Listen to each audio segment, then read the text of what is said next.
right.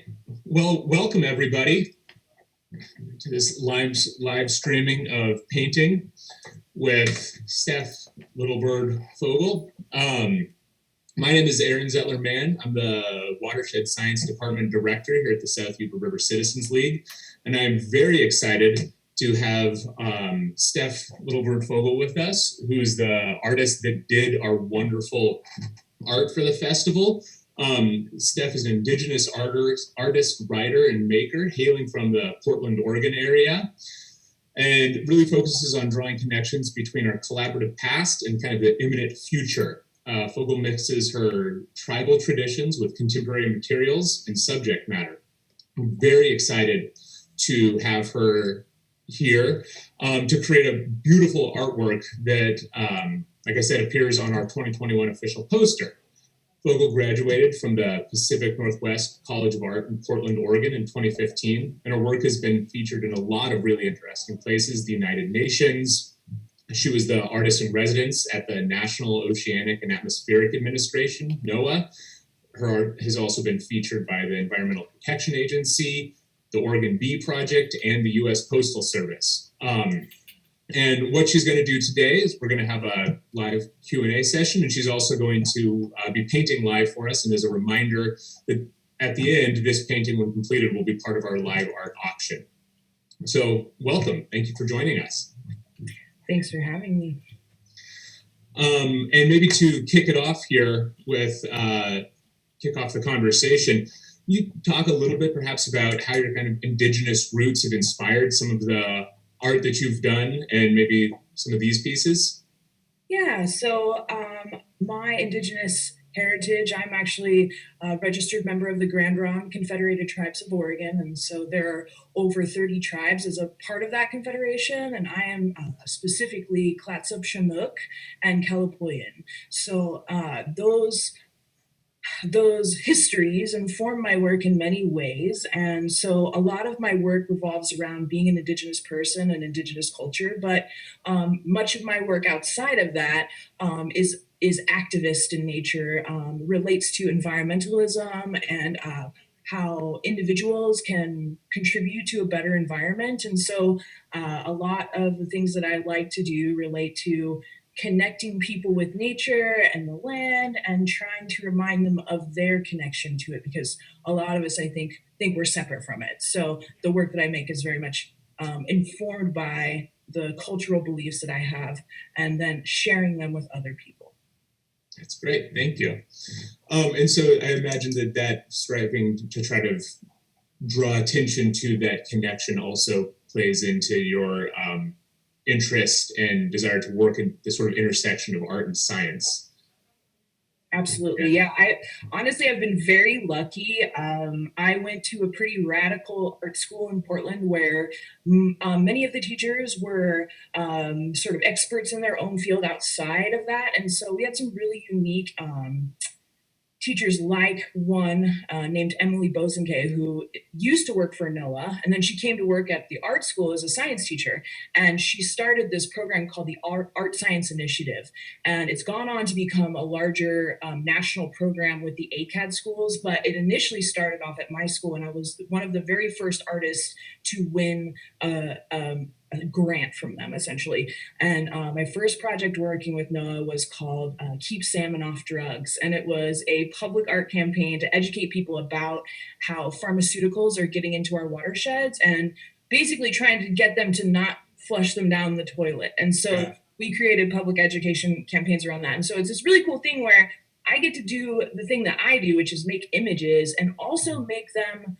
work towards bettering my community, my environment, not just making beautiful images, but making them educational and making them impactful. And so I've been really lucky to have many projects like that. Like this whole past year, I've been on a national fellowship again with NOAA. And so, I really love the idea of collaborating with other disciplines. And so that's part of my regular day job. I'm actually a tech writer for Intel. And so I write about AI technology during the day, and then I paint and work with scientists in my off time. So it's just something that I love to do and I'm good at doing. So I'm very lucky that I've gotten all of these jobs to do that, you know? Yeah. Well, that's fantastic. As somebody that has a deep science background and geographic background and has done some teaching, I can very much relate that and appreciate the need to have better communication and a little more intuitive communication, because trying to explain some of the complex concepts that I work with on a day-to-day basis to people and sort of create that messaging can be a real challenge. And so having especially creative, artistic, and kind of inspiring ways of going about that aren't just graphs and charts or maps, which is what I tend to end up with, is pretty nice. Yeah, I was going to say, I just did a lecture for 75 NOAA scientists, and my lecture was how art can help science and management, because as you can tell through what's happening on a global and political scale in terms of our nation, science is not necessarily a trusted institution right now. And so I believe that art can help bring trust and empathy into the conversation. And that's really what's missing from science, is its language is inaccessible, and the way that it's communicated is not accessible to regular people. And so that's what I feel like my job is just trying to make the amazing work that you guys do make sense to everybody else.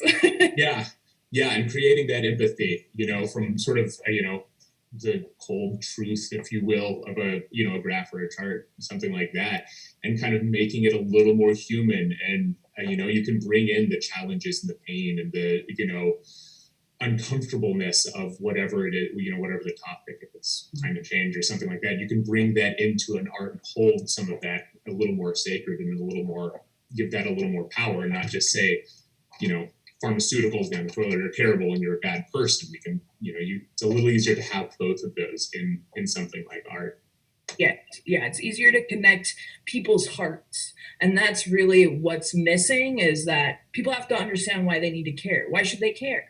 Right. A lot of the work that I did this year in 2020 with NOAA was how do we educate the public that Chinook salmon are, specifically the winter run, are about to go extinct in Northern California. And the idea is, well, it's not, graphs and charts aren't going to make people care. What people care about is like what affects their daily lives. And so creating work that shows people the connection of salmon to their daily lives is really important. And so that's what I've been doing for the last year with the NOAA scientists, is trying to make that work ring into people's hearts and minds, as opposed to like, we're going to hit you with some facts right here. And it's like, well, facts are, they're loose these days. So we got to hit people where it counts. So exactly. It's the only way to get people to actually like move. So you can make somebody learn something, but what makes them act and make them react? So emotions are a good way to go about that. Yeah, absolutely. All right. Well, I think people are more interested in seeing you and your art than me. So I think I'll still be here to answer or sort of feed questions, but you won't be able to see me. And then maybe as I kind of transition, you can talk just a little bit about what you're envisioning for this piece of art that you're about to start. Sure. So I thought what I would do is show the folks who are watching, if you can see this. This is a digital illustration that I just finished as part of my NOAA fellowship and working with the scientists. And if you look on the inside, it's kind of hard to tell, but this is a Yuba River, like the watershed specific illustration. There's actually 3 forks of the river back here. And so what I did this on my tablet, and now I'm actually going to just paint it a little bit larger on this canvas here, and use my digital illustration that I did to sort of inform the work that I'm going to do here with color. So I'm going to show this a little bit closer to you as well. So I put all the lines in there, all the black lines are on. I feel like my brain works like a coloring book, and that I put lines first before I do anything else. And so this is basically at a point now where I get to add color. And so I did all the line work first just to save people the boring details, but you can see the color a little bit more as I go. And basically I work in acrylics, so I don't use oils because I don't always have like an open area to work where I have to worry about ventilation and things of that nature. So I like to work with acrylics because they're cheap and they're accessible, and I can make them do whatever I want at this point. I've been working in acrylics for I think 15 years. So I'm familiar with them as a medium. And so I know how to make them do what I want.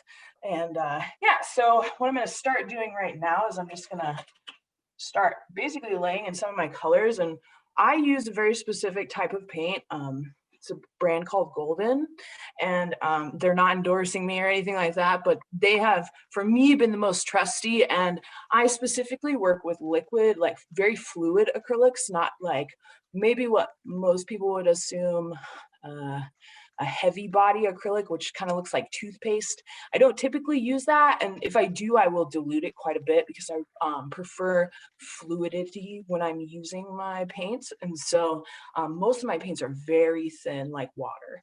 And if I am going to use a heavier body, what I'll use is something that's called open thinner, and it's by Golden as well. But what it does is it dilutes your paint, so it's not as thick if you're going to use the heavy bodies, but it also makes it dry slower. So it's kind of cool because for those folks who are familiar with how oil paints work, they're different than acrylics in that they take longer to dry. And so the open thinner is cool because it thins out my paints, but it also makes them workable for longer. So I can kind of go back in and blend colors a little bit easier than you would with just regular acrylic paint without that open thinner in it.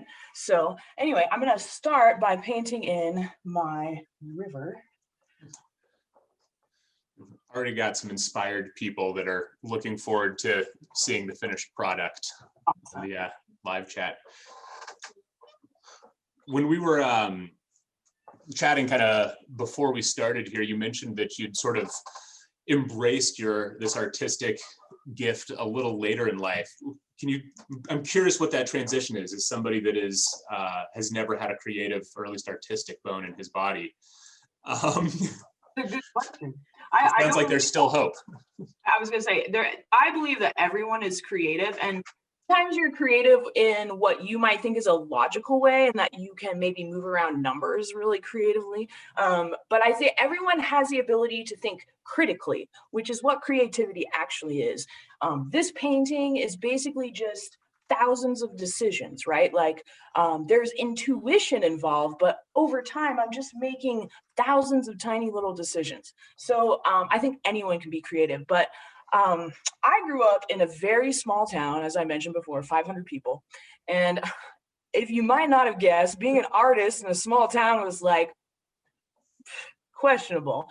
My parents had very rigid sort of roles in mind about how women and men should be. And so I think that they expected me to become something that I just really did not feel I was destined to become. And so I was an artist, regular practicing artist, for almost a decade after high school, but I didn't go to college or anything. I just, got regular jobs and worked in customer service and call centers and things like that. And then I decided when I got laid off, I was working at Netflix when the recession hit back in 2007 or 8 or whenever it was. And that's when I decided I was going to go back to school. And the only thing that I liked to do at that point was art. And so I said, well, I've envisioned myself as an artist. That's how I see myself. And so I'm going to go to art school because that seems like the logical next step. And so I went to art school and I got my bachelor's in painting and printmaking. Basically, I graduated, I think, in 2015. And, 2015? Yeah, that's when it was. Anyway, and then from there, I've just been working. I've been very lucky. I didn't have to go get a master's. I've been doing lots of really cool projects. And so I've been busy ever since, and very lucky to have so many opportunities. But I honestly think being an artist and committing to it as a life is difficult in a world that kind of like frowns upon the creative lifestyle. And I will say that it is a difficult choice too, because the reliability of income is different for all of us than, you know, if you were just like going to nursing or something like that, you know, where you're like, oh yeah, it's a pretty solid career. And my sister, you know, both my sisters are in, you know, in the medical field, and so I'm like, I'm the black sheep of the family who was like, I'm going to be an artist, and so I've had to work really hard to sort of, in a way, prove to myself that that was the right decision, and it was. This is what I do, and I feel so passionate about the things that I can do as an artist for others, which I think is a beautiful part about being the artist that I am. Not all artists are concerned with affecting the world, but that is the sort of grandiose dream of me being an artist. And I think why it probably took me so long to get to that point is, I mean, I am a really idealistic person to believe that art can make change in the world, but here I am, I'm trying to do that. And so, I think realizing a dream like that takes a lot of work. So it's not a path that's carved out for you. And so there's no direct way to get here. And it took me a very long time to just build up the confidence to be like, okay, this is who I am. So I'm very grateful I eventually came to that realization that it was okay to just be me and be my artist self. That's great. So we've got a question from Anne, who actually is an environmental historian and author and did a Q&A yesterday. And she's wondering, have you found that scientists are receptive to your ideas about the power of art? Yes. Oh, and what a great question. I feel like when I start initially interacting with the scientists, like especially in my last this last national fellowship, I beat out 80 different people from around the country who are graduates of ACAD schools like me. And so I felt like, oh my God, there's a lot of pressure, and I'm just a painter, you know? So I felt like, man, I have to really make sure that I show up for this and do really good. But it took a little bit of time. Basically, I had to teach the scientists how artists think. And what's interesting, and I was sort of shocked by, is that scientists aren't familiar with the process of critique. And critique is a process that we are taught from day one in art school. Basically, anything that you make in art school, you have to present to a group of your peers and listen to them tear it down, basically. And that happens every single week in art school. And so you go through a process of sort of detaching yourself from your work and trying to see it through the eyes of other people. And so I have been teaching this process to the scientists, and it's been this amazing journey for us. We just had a conversation earlier this week, and they were like, we're getting used to the idea that you're eventually going to be gone, and that we aren't going to have this artist that we can just be like, hey, can you make this thing for us? And that from this year of working with me, we have made so many different objects for them to assist in their daily lives as people who engage with the public and nonprofits, and are constantly trying to raise people's awareness about these things. And so I think that over time, they realized just how valuable art is. At first, I think they were like, yeah, this is going to be fun. And then by the end of this year, they really feel like there's so many more things that I could do, and they wish that they could just keep me on. And that's a wonderful compliment to me, that I came in and I did the work that I was supposed to do, that I did show them that we can help them, and that the work that we make together, because it's not just me making this work. This salmon, let me tell you, has been through like 10 iterations, because the scientists got to make sure that the fin's in the right place and that the beak is the right shape. Because different runs have different shaped beaks. And so it gets very specific. And while most people who look at these things would not know that, this image would not exist without that collaboration, without talking to scientists and having them respond and critique my work. And so I think that we've all learned so much, not just me, not just them. It's been this growth that they realize that there are different ways that they can approach their work. And they have made me change the way I approach my work too. So yeah, I think that I definitely feel like by the end of it, they were just really blown away by the things that were possible. And so that's cool. I think that sets the stage for more artists in the future too, right? So that's the work. I mean, yes, I hope that that's the case. Yeah, that's great. Well, certainly as a scientist, although not for NOAA, I very much appreciate taking the time to, you know, make it the salmon, the appropriate salmon for the location in this example. We've also had some questions. What are some of the other examples of work that you did for NOAA? Oh, awesome question. I was going to say that if any of you who are watching are on Instagram, you can go to my or you can go to my page on Instagram, and my handle is @artnerdforever. No numbers in there, all spelled out. And you can see some of the work that I've done for NOAA on there, but I've done all kinds of things. One, I've done this drawing, but I've actually done multiple versions of this image, which the first one was a Shasta salmon, but I've also done things like maps. So I've taken very stodgy looking maps that are supposed to show the life cycle of a salmon, or I did some green sturgeon work as well. But taking these maps and envisioning them to be more exciting with illustration as opposed to just some geographical thing. I've basically just taken pre-existing images and updated them to be more interesting. So imagine a scientist trying to communicate visually. They go about it by like creating a PowerPoint slide and then putting like geometric triangle shapes for the mountains and, you know, like a blue line for the river. So they're not familiar with the modes in which you can communicate visually. And so when they try to communicate visually, because they're not familiar with those things, their visual communication is not always the best that it could be. So I did a lot of work of just like literally updating pre-existing diagrams and things like that, where they are sharing with the public about, in the case of the project that I was working on, specifically reintroduction of salmon above the dams in California. So they're working with tribal entities like the Winnemem-Wintu tribe in Northern California, as well as the Pit River tribe, to reintroduce salmon above the dams to get them into their ancestral spawning grounds, which they aren't able to access currently because of the dams. And so doing diagram updates of things like that, which are actually very complex to represent visually.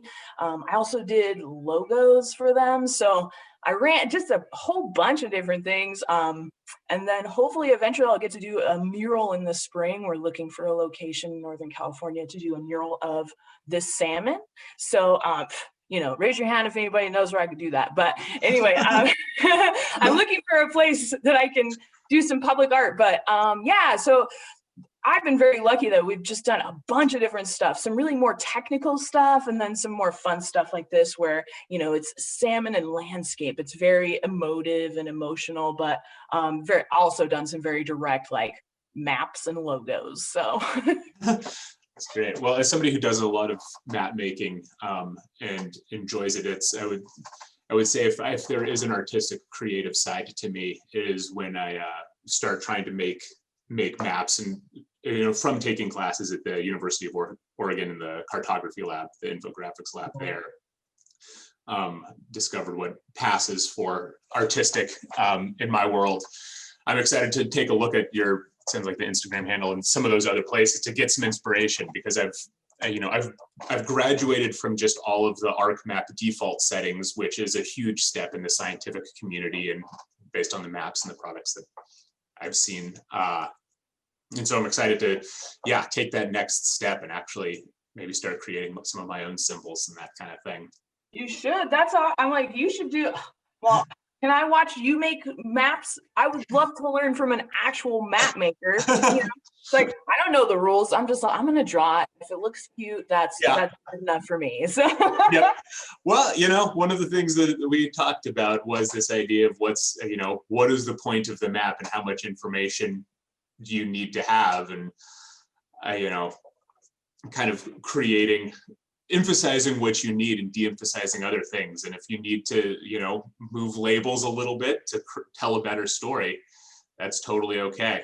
And as something that I'm sure you're aware of as well, as I don't want to say a real artist, but a true artist, a professional, that idea of visual hierarchy and layering colors and making sure that the important things sit up on top. Yeah. You know what? It's so funny. I mean, a lot of what I do in my work is actually just related to how color functions. And I think that people really underestimate how powerful color actually is, and that the way that you combine colors, the way that you stack colors, there's so many ways that you can go about interacting with color that it can be actually a very powerful tool for communicating information.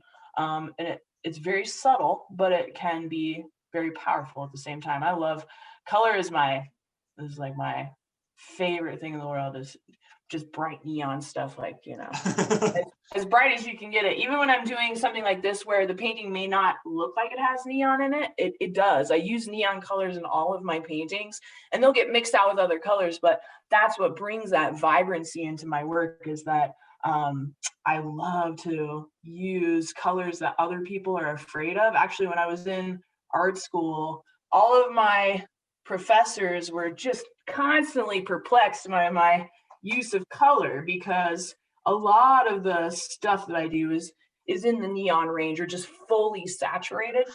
And so, man, I have just always been fascinated by how color works and how our eyes perceive color, and how certain colors go back and certain colors come forward. So color is a magic that most people don't even realize. It's very important in our world, like psychologically too. Yeah, absolutely. So you must have studied some color theory. It'd be interesting. I wonder if you'd talk a little bit about sort of color theory from an artistic perspective. I've personally seen it, talked and worked with it a little bit in that academic sphere, but I'm willing to bet that talking about those layers and how you think about the approach, and touched on it a little bit, it's discussed differently in the artistic world. Yeah, I think artists are, most artists, I would say, not all artists, but most of us are trying to think about how our work functions. And especially if you're someone who like uses color, then you're thinking about how it works. And there's been many cool books and amazing studies done on color. And so when people think about artists, I don't think they think about technique and technical experience and information. And there's very much written on how colors function. There's many artists who have explored how colors function together or with different colors. And there's been all of these experiments done in the past to sort of demonstrate the ways in which colors do all kinds of weird things when they're combined in different ways. And so in art school, learning things like the color yellow, if your painting is yellow, it's probably not going to sell. It might sell, but it's less likely to sell. Yellow paintings sell less than any other painting or in any predominant color. And actually, the studies on yellow are very interesting, in that yellow makes babies cry. So if a baby's in a yellow room, it's more likely to cry, and it'll probably cry longer. And that people who are in yellow rooms tend to feel depressed. So even though it seems like a very bright and happy color, when people are surrounded by yellow, it actually stresses them out. And the reason is, this is from me learning about natural science, that yellow in nature is considered a warning color, kind of like the color red in some cases too, right? And so yellow is be careful kind of color. I mean, even when I think about a bee, I think, oh God, Mhm. I might get stung.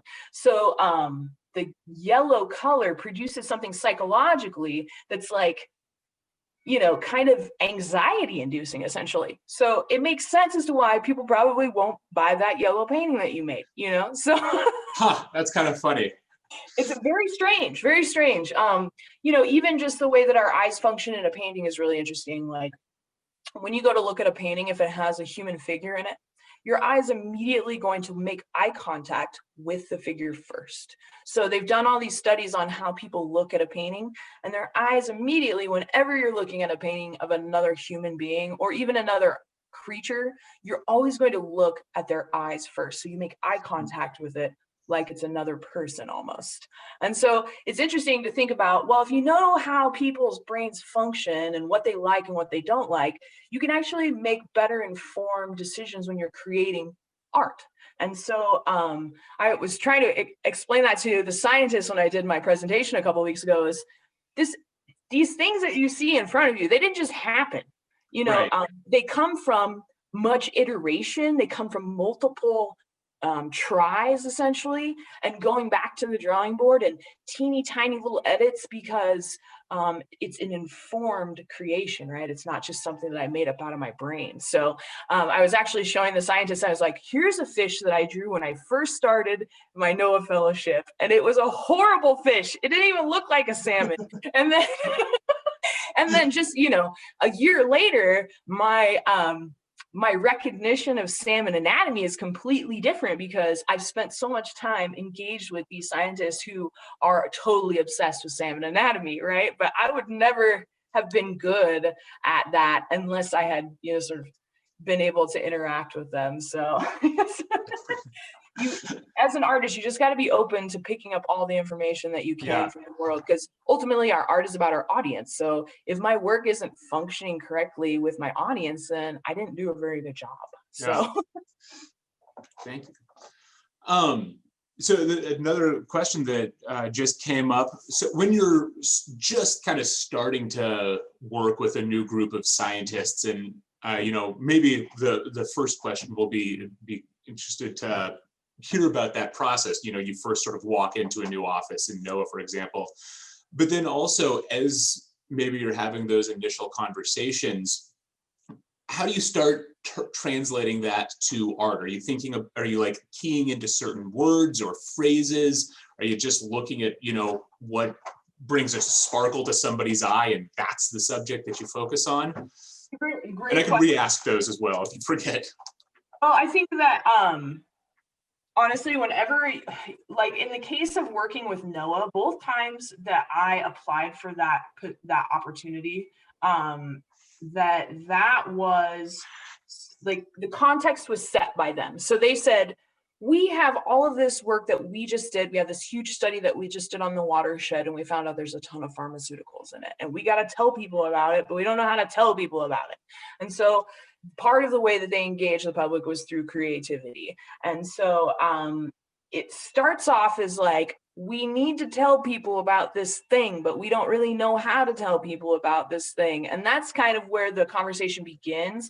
And then from there, it's really about understanding your audience. Like I said before, if you don't make the work readable to your audience, then it doesn't matter. So I spent a great deal of my summer down in Northern California, exploring the watershed, visiting the dams, understanding the run that salmon make. Now, I didn't know this, but every salmon that comes into California coming underneath the Golden Gate Bridge. And so it's fascinating to think about how they're all coming underneath the Golden Gate Bridge, and then they go all their different ways, or they're going up, up to the Yuba, or they're going up to Shasta, wherever they're headed. They're trying to climb the mountains in a lot of cases, and they're getting blocked. And so that was something that I had to understand to really to create work that was relevant, that makes sense. I had to understand that the salmon can't get home. They can't get to their home landscapes. And many of these salmon are genetically predisposed to be what's like considered a mountain climber. They need to get to the highest elevation possible in order to spawn. And if they don't, then this, the numbers in that population are going to, shrink or whatever. So yeah, it's like, it's really multifaceted, and it depends on the situation and the scientists. Sometimes scientists are not, sometimes they take a little time to warm up, I guess is what I'll say. That's fair. I think that's what's great about my personality too, is I can be kind of disarming, and I'm just like, hey, what's up? We're gonna make some art together. Yeah. And so my enthusiasm will eventually break them down to where they become regular people again. And they forget that they're in a bureaucracy that, forces them to worry about regulations all day and that sort of thing. So I think that there's something that's really fun about being an artist, because I get to sort of be what I call an incendiary device, is that you can just drop me in anywhere and I'm not going to follow the rules. I don't really care about sort of the social hierarchies, and I'll ask anybody questions that I want to. And so I think that's great. It's good for people to see that, because especially for NOAA folks who are working in a bureaucracy, who are constantly having to come up against just delays and all kinds of things that make getting things done very difficult, that there are ways that you can expedite that, as opposed to just filling out paperwork, and so Yeah. Anyway, I hope that answered some of the questions. Your description of all of the salmon coming through the Golden Gate Bridge and then spreading out created this great kind of visual in my head of the circulatory system in the human body, and all the blood coming kind of out of the heart and going out to all of your extremities, and then dams in different places as these clots, preventing that circulatory system, kind of creating sort of death above that. So true. Yeah, not a great image, but an inspiring image, if not a great one. Another question that we've got here: what responsibility does the audience have to meet artwork kind of where it is and work to understand and interpret what it's saying? Well, here's the thing, is that I put a lot of that onus on the artist. And some artists are really good at it. Some folks are not necessarily as concerned with how the audience reads their work. So I think that when scientists collaborate with artists, they need to be very, it's hard because they don't really know how to see an artist in that way. But there are some artists who are more adept at engaging with the community, and there are some artists who are just they make for themselves. I'm that way. Some of the work that I make is just for me, and I don't really care what anybody thinks about it. But when I'm working with other people, I really am constantly thinking about how this work is going to be read. And that's what the critique process is about. It's also about, I share these images with my social media following. I have quite a few on Instagram. And so I can test things and see how people respond, if they like it or not. And so there are ways in which you can kind of gauge the successful, if something is successful or not, but that's, it's an individual artist thing. I think it's on the onus of the artist to realize if their work is accessible or not. And that is something that not everybody is it's like, yeah, and I can imagine it's different if the art is for art's sake versus so much of what you do, where there is an inherent message. Yes, there is.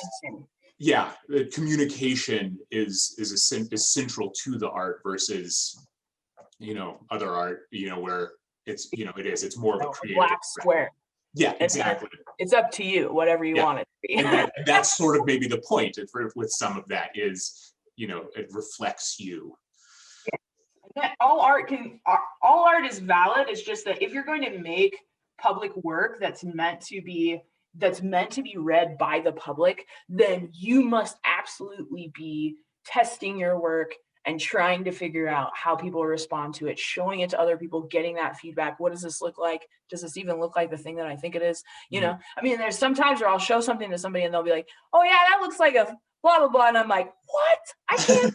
But then it falls that to me because I have to recognize, oh, okay, well, this thing just looks little bit too much like this or whatever it is, you know. So but you also just have to be open to those things and open to recognizing that image making is not always perfect the first time. Like, it's a process of refinement. So being open to that process is important too when you're trying to make public work that is communicating important information.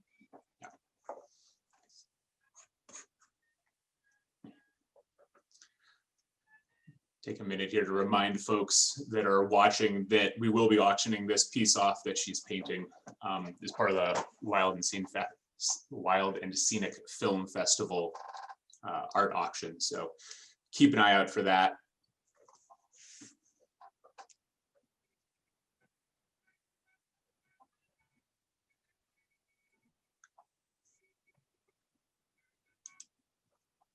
I'll also say I've had a lot of scientists approach me on the side or email me after they've, been to a lecture or something, and they're like, "I'm an artist, but I just I'm afraid to say it."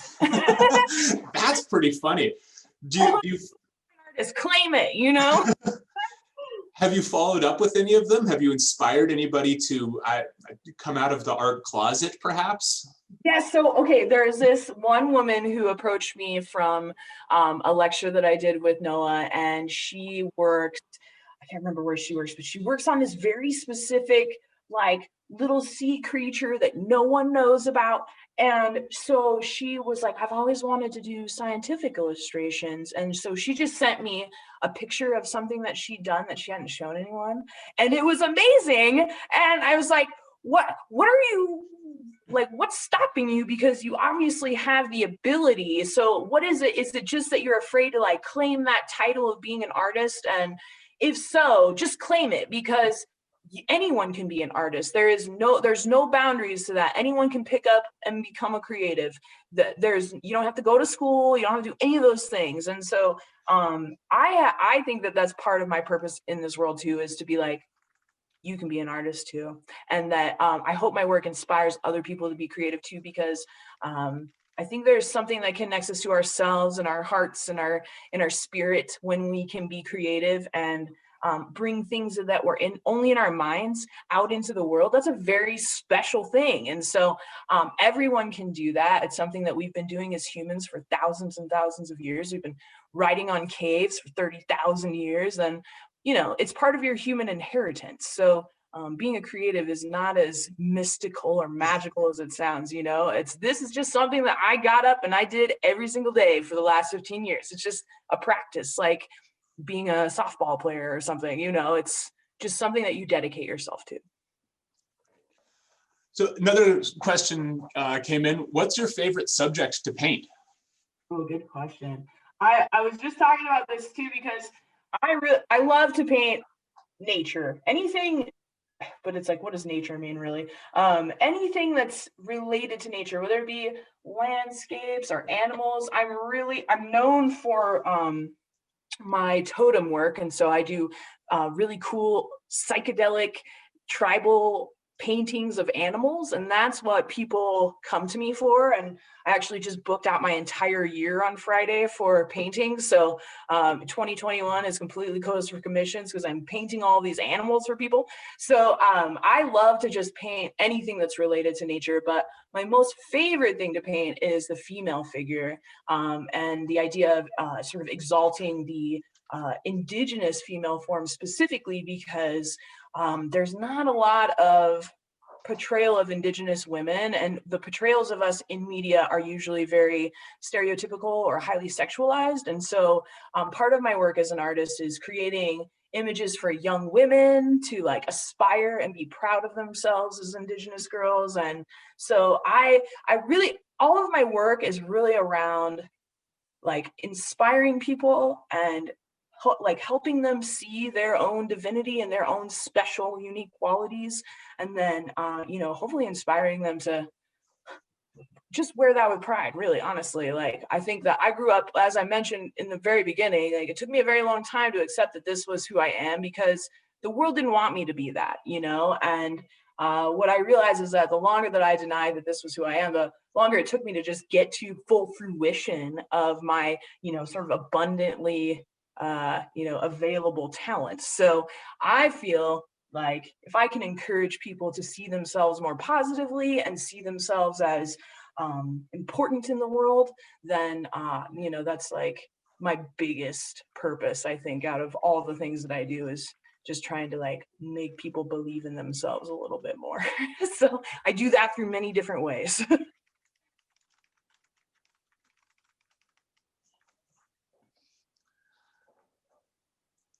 Great.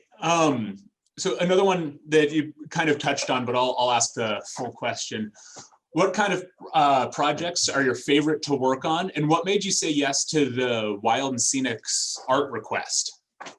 Oh man, I love working on anything where I'm helping contribute to the betterment of my community, whether it be, say, my indigenous community or my activist community. Like in this case, Wild and Scenic, asked me. Sorry, I bumped my laptop there. Wild and Scenic asked me to be their artist after I was basically just was on a meeting that. Circle, who runs Wild and Scenic, they were having a meeting with NOAA, and I guess we just hit it off. The vibe was right, and so they asked me to do the work for this year, and I was honestly honored because, again, another project where I can use my skills to support a group of people who are doing good work in the world and are, trying to help the environment just like I am. So to me, it's a dream opportunity because, again, I get to do the thing that I love to do, which is support anyone who's trying to fight for the environment and, for the salmon in particular, or anyone inhabiting the river for that matter. So, yeah, I think the opportunity was presented to me and there was no way I was going to turn it down because it is like the dream opportunity. So yeah, I feel very lucky to be here chatting with all of you today. Well, we're certainly very excited to have you here.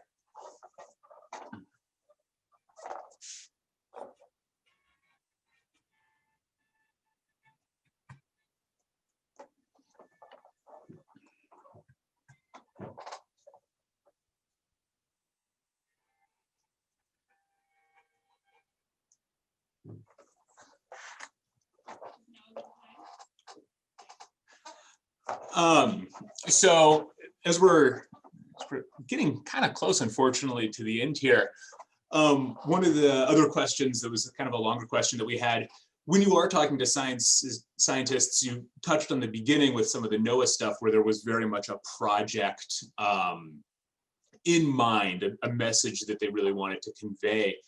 Have you had the opportunity with some of your other work to, there was a collaboration, but there wasn't necessarily a goal other than art, and you really had to go from, we want art to go with our science and let's figure out what to produce, and there's really like a blank slate?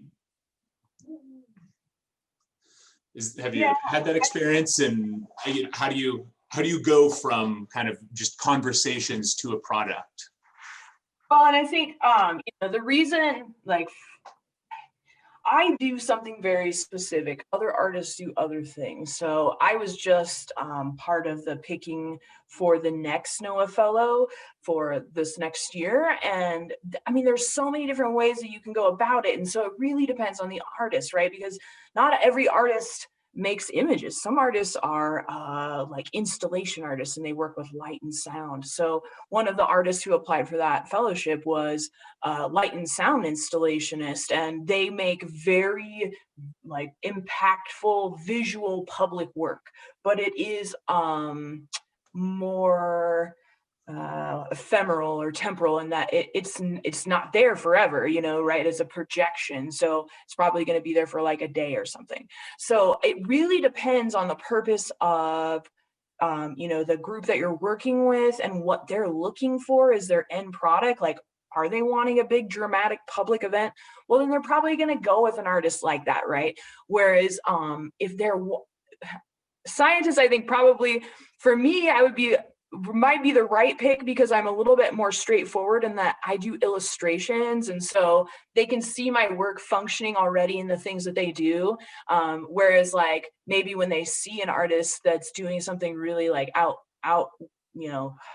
outside of the box that maybe they're like, oh, I don't know, what will we do with this person? So I think it's kind of like when you go to the store and you know what thing does what.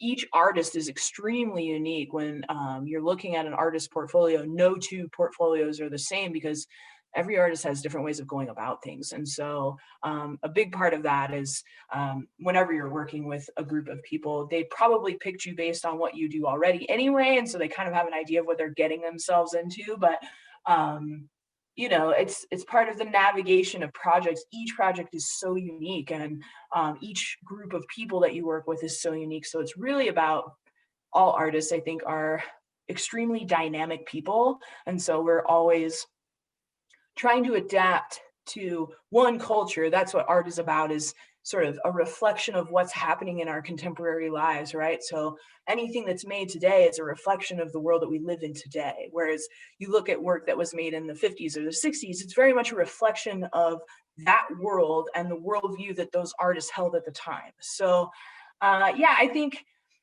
we're also special and unique, that it depends on who picks you out of that, you know, bucket of artists and what they expect of you. So it also takes some awareness personally to just be like, okay, this is what's going to be expected of me. I've worked in the corporate world for many years, so I understand like big projects and how they come together, and you know, working with a bunch of different stakeholders, those sorts of things. So for me, it's easy to jump into it. It's like being a writer, but instead of me writing an article or something, I'm making an image, and I see it very much in that same way, as taking information and then trying to synthesize it into something that's an end product, no matter what it is. Yeah, it's great. Can you, another question here, can you describe and maybe talk a little bit about the process that you went through for creating the art for the Wild and Scenic Film Festival?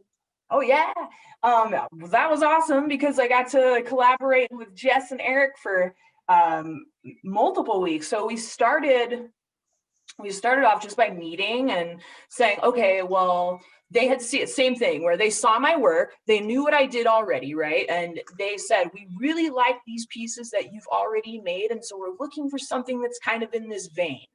And so, as I mentioned, I love to depict the female form, and that's part of the illustration that we came up with. Was what they initially said in the beginning is, we love these pieces where you're combining the physical form with the landscape. And so we sort of started with that as our like kernel of inspiration, and saying, okay, we want to create something where the body is part of the landscape. So ultimately, we're connecting people back to the land, right? And so we went through multiple iterations of that visual until we came to a sort of final version that you see. And we did that all digitally. And then I also created a painting of the digital, kind of like I'm doing here. So yeah, it was fun. We just, basically, I make an image and I bring it to my client or my stakeholder, and I say, okay, what's good, what's not working. And then from there, that's really the starting point always. I think we can imagine imagery, but until we have something to like look at us in front of and say, well, this fin right here, it needs to go back or it needs to go forward, or whatever the details come down to, it's really hard to think about those things unless you actually have a thing to look at. So the process of iteration is really important, and just like making multiples so that you can see different ways to go about something, and then you go, ooh, but the way you went about it here, that's the way that is closest to the way that I'm thinking. So it's more about just being like, here, I present you with a picture. Do you like it or not? And then what do you like about it? And then that helps you to sort of inform your next version of that until you get to a point where your client is like, that's the one. Nice. A collaborative process. Totally. Definitely yes. seems like it's been a theme for your art and this communication. But all of my work, even the commission work that I do is really a collaboration with the person that I'm working with. And that's what I love about my work, is when it can be in collaboration with other people, because then the work is not just mine, it's part of them too. Yeah, and it gets that emotional bond that that we were talking about at the beginning. Yeah. One of the when we first sort of saw your art and it was kind of unveiled to the staff here at Circle, there was a pretty universal excitement about it and how well it kind of embodied the theme for this year's film festival, and this idea of resilient by nature. It was pretty cool to be there when we all kind of saw it for the first time and how it resonated so well with us. And so that's, I mean, you hope that's the case, right? Like, sometimes you work on something and you do a bunch of iterations and maybe it doesn't land, but sometimes it does. And that's, I mean, about being an artist is like the experimentation of it is sometimes those experiments turn into a masterpiece and sometimes they don't, but that's okay because it's all part of that journey to becoming a better creative. And that's sort of my purpose. So I think if that is, I'm happy to hear that because you never know. Yeah, it very much resonated. And, and continuing our theme of the overlap between art and science, I think the same goes for science, that frequently our experiments, you get sort of this non-result, or, well, it kind of showed what I thought it was going to show, but really it's unconclusive. But boy, when something really hits and it really kind of resonates and changes the way you think about the world, and whether it's art for Wild and Scenic, or any of the pieces that you do, or the work that you did for NOAA and like the impact that pharmaceuticals have on water supplies, when those ideas and that spark happens, it really can kind of create some really interesting conversations and change the way we look at and engage with the world. Exactly. Well, and that's really what it's about, right? Is that it's about starting the conversation. Art can't fix it because art can't make you do the work. But if art can make you realize that the work is important and worth doing, then that's like the kick in the pants we all need, is that inspiration. So I think inspiration is so underrated. People don't even realize. Yeah, it's great.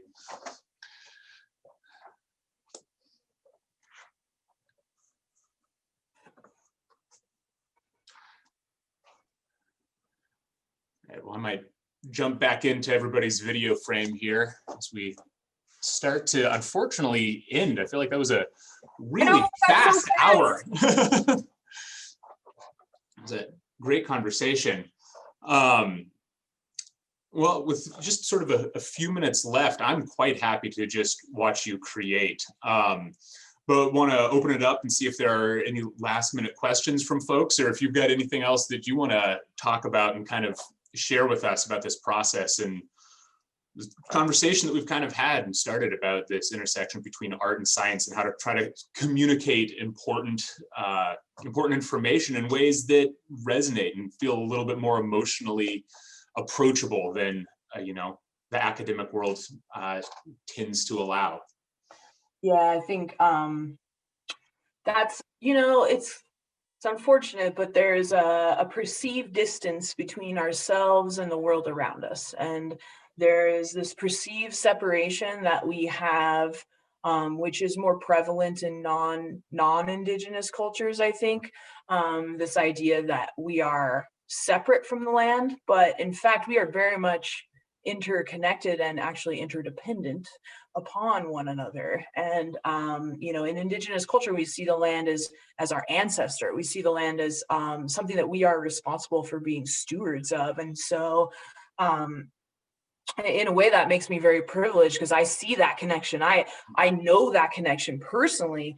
And so my job is to remind other folks who are not a part of my culture that connection belongs to them too. And so the biggest thing that I took away from my NOAA fellowship this year is that I want my work to connect people with their connection to the land, and to remind them that yes, you're very much connected to all of the environment around you, and not just the environment that's directly around you, but the environment that extends all the way around the world. Like, this idea of interconnected, ecology, and even just like epigenetics, and these ideas that everything is connected.